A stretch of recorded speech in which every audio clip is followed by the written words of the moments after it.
Dear children, you will listen the story of three little pigs. I hope you'll enjoy it.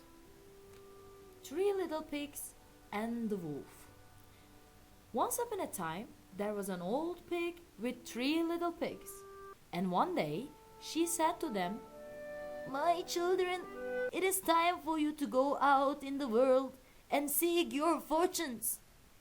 So, bidding their mother goodbye, the three little pigs set out to earn their living. The first little pig, whose name was Withy, met a man with a bundle of straw and said to him, "Please, mister, will you give me that straw to build a house with?" The man gave Withy the straw, and he built himself a house with it. Presently, a wolf came along and knocked at the door of Withy's house. Little pig, He said, let me come in. but of course, Withy did not want the wolf to come in. So he said, "No, no, by the hair on my chinny chin chin." This made the wolf angry, and he said, Then I'll puff and I'll huff and I'll blow your house in. So he puffed and he huffed, and he blew the house in, and he carried poor little Witty away to his home in the forest.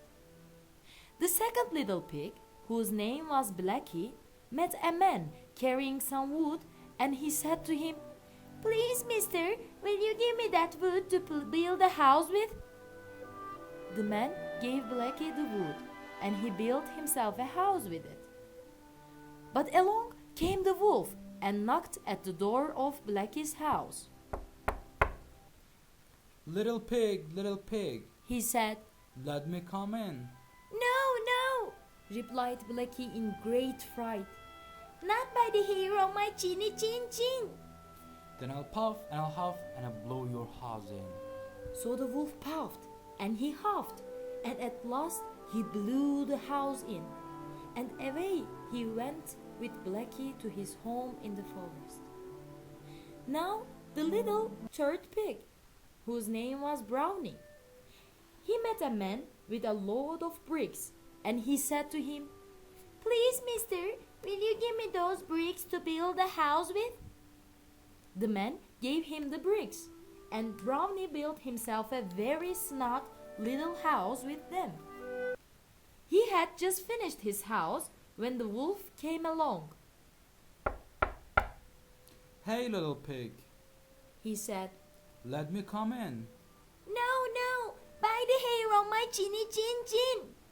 Then I'll puff and I'll huff and I'll blow your house in. But though the wolf puffed and he huffed, and he huffed and he puffed, he could not blow down Brownie's house made of bricks. So he said, Little pig, I know where there's a nice field of turnips. "Where?" asked Brownie. Over in Mr. Smith's field. If you will be ready tomorrow morning, I'll call you and we will go together to get some for dinner. "Very well," answered Brownie. "I will be ready. What time do you want to go?" Around 6 o'clock. answered the wolf. Well, do you know that smart little pig got up at 5 o'clock and went out and got the turnips and was back home before the wolf came at 6 o'clock. When the wolf found that Brownie had been to Mr. Smith's field before him, he was very angry and wondered how he could catch him.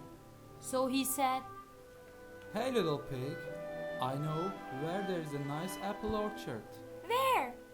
asked Brownie. Down at Mary Garden. Replied the wolf.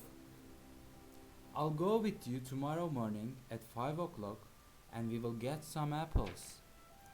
But Brownie hustled and bustled around and went the next morning at 4 o'clock at the apple orchard. This time he had farther to go and had to climb the tree, so that just as he was getting down with the apples in a basket, he saw the wolf coming.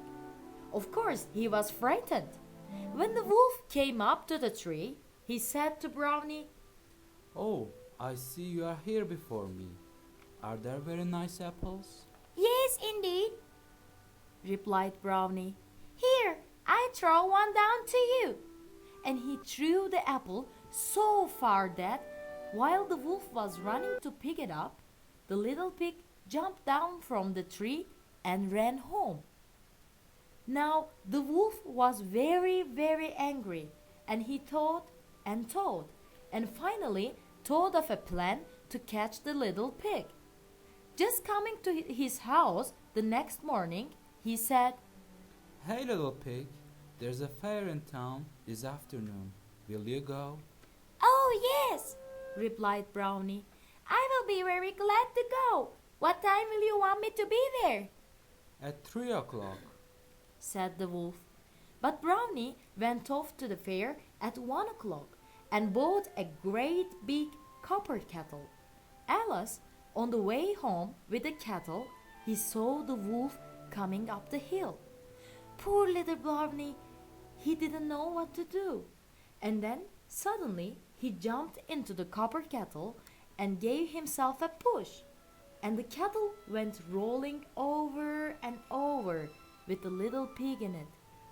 When the wolf saw the kettle coming rolling toward him, he was so frightened that he turned and ran back home without going to the fair. The next day, he stopped at the little pig's house and told him how frightened he had been by a great, shining thing that had rolled down the hill toward him. Then Brownie laughed and said to the wolf, I frightened you, mister. I had been to the fair and bought a copper kettle, and when I saw you coming, I got into it and rolled down the hill. This made the wolf so very angry that he jumped up onto the roof of the little pig's house and started to climb down the chimney.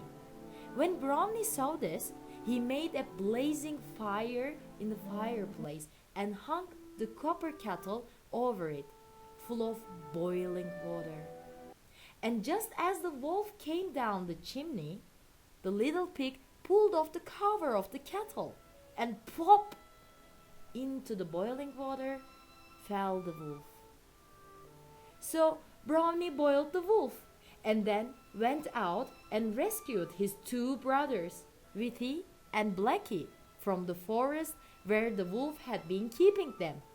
And they all lived happily together in the little brick house forever afterwards.